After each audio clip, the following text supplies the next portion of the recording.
Hey Facebook friends, Marianne here. I want to share something amazing that's happening in the United States today, and that is the Respect for Marriage Act.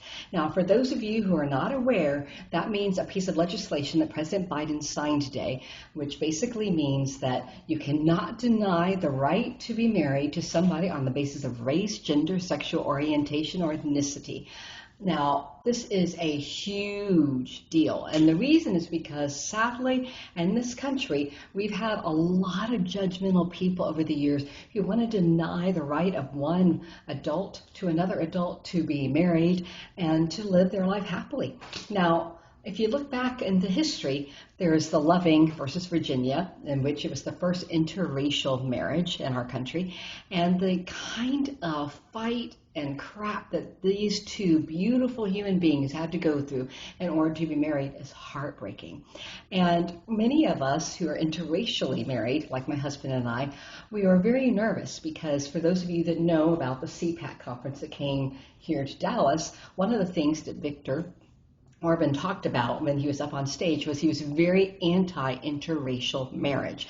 And so the most extreme far right in our country have been really celebrating this concept of anti-interracial marriage. This may sound very weird to some of you, but it's not that strange to those of us that have lived here, especially here in the Bible Belt, like I have my whole life.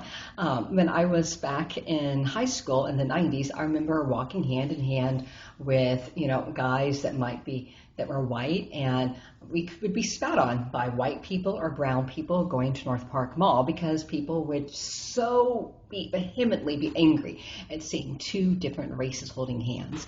Now, I'm proud to say that our country has moved on, or a good majority of people have moved on, to where I now see all sorts of interracial families and their beautiful children, at the mall enjoying life.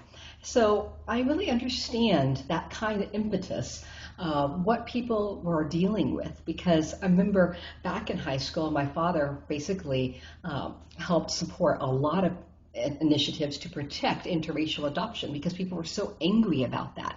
Now, in 1977, when I was born, my parents had a party to introduce me to a whole group of friends, and they told me that 50% of their guests got up and left when they brought me out because here I was, a brown baby, to two white parents. Now, the irony is that my mom is 1/4 Blackfoot Indian, which is a Native American tribe based up around the Montana and Canadian areas. So actually, being mostly Native American, I'm actually of a similar race to my mom, but people didn't see that because she looked very white. They're a very pale-skinned tribe. So, people made all sorts of judgments, and people were so angry about, the idea of interracial adoption that people were fighting against that. And there was an actual push here in the state of Texas to try and talk about making interracial adoption illegal. And it was frightening, so frightening that my father and people like him helped fund trying to fight against that. Now, a lot of that was, Dick Cheney and some others that were at that era of time back then, supporting Bush trying to get that legislation up, and they were really just appealing to the far right.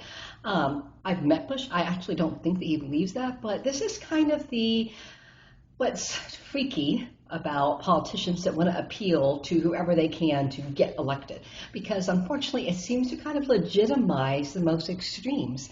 And when they're trying to get in there, that was when we started seeing this appealing to that extreme right-wing part of our country, by saying, okay, yeah, we'll take a stance against this, but no one's really taking it seriously. But the people that were against anything interracial were taking it seriously. And for those that thought, oh, this will all be forgotten, many people forget about what happened with McCain, how he was demonized for having adopted a black girl. So, his daughter ended up being another reason to, oh my God, let's hate everybody who's about interracial stuff. So, this is not something that's a surprise to those like me who have an interracial family because of virtue of having more melanin in our skin. So as we see this angst, it's something that is really deeply troubling. And growing up, going through, my lower school years, before melanin was introduced as an actual scientific concept taught in school, a lot of the girls in the class would tell me, oh, don't let Marianne touch your towels or things when we went swimming, or touch you because she's brown because she never bathes. Now, once melanin was explained, people forgot about that. And a lot of the angry, nasty stuff ended.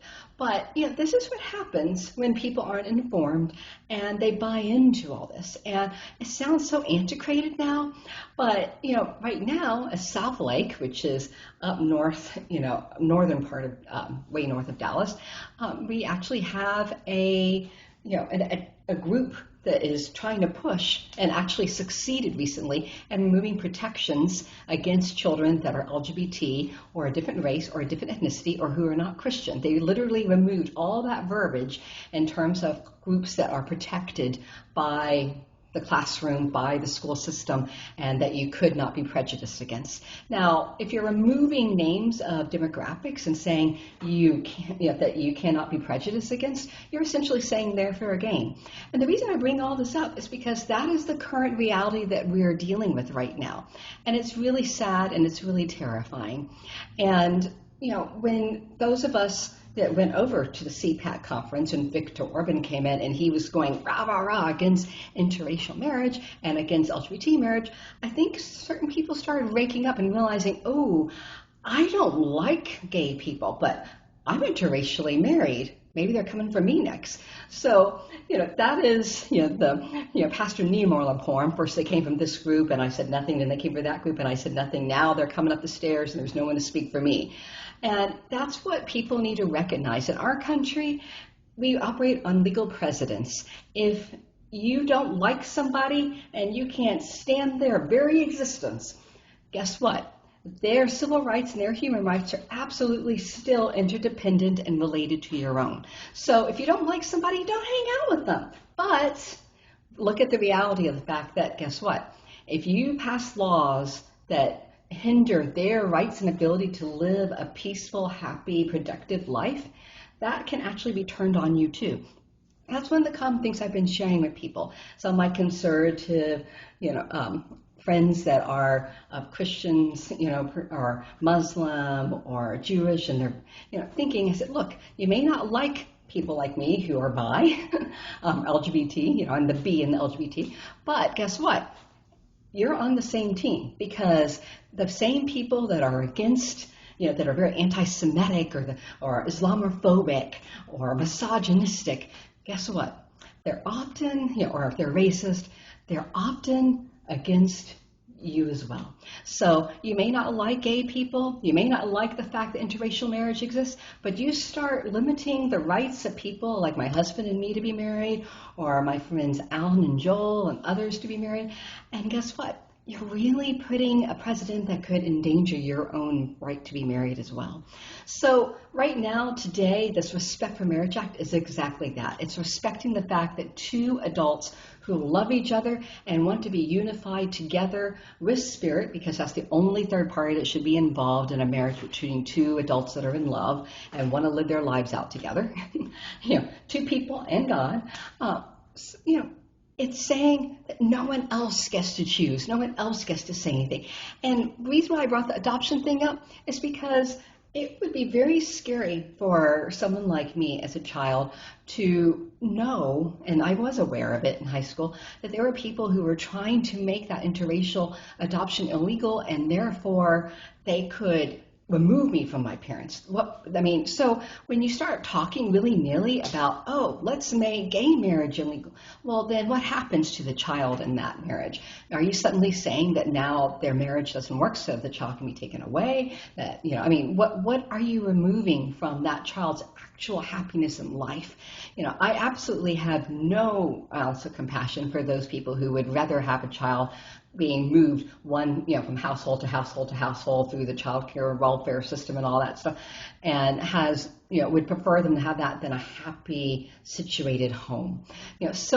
When we're looking at this reality and the fact that among the demographics willing to take a child over the age of 2 or children with disabilities, like I was born with a hearing loss, I had, asthma, I had seizures, migraine, all this stuff. Most people only want a healthy, just newborn. So guess what the number one demographic is who's willing to take on children who are older than 2 or have challenges or of any sort? It's gay couples. So if we really want to look at the well-being compassionately of our nation, one of the most important things we can do is to protect marriage and respect the love of 2 adults. And I just want to say today is such a relief because after seeing the level of hatred at that CPAC conference, my husband and I are going out tonight and we're celebrating because we know that our marriage is now protected as an interracial marriage, and our friends who are gay, their marriages are now protected. And the more we can protect marriages between 2 loving adults, the happier our overall society will be. So thanks to all of you who fought for this, and this is a great day in our nation. So lots of love to you, but couldn't let this day go by without recognizing it.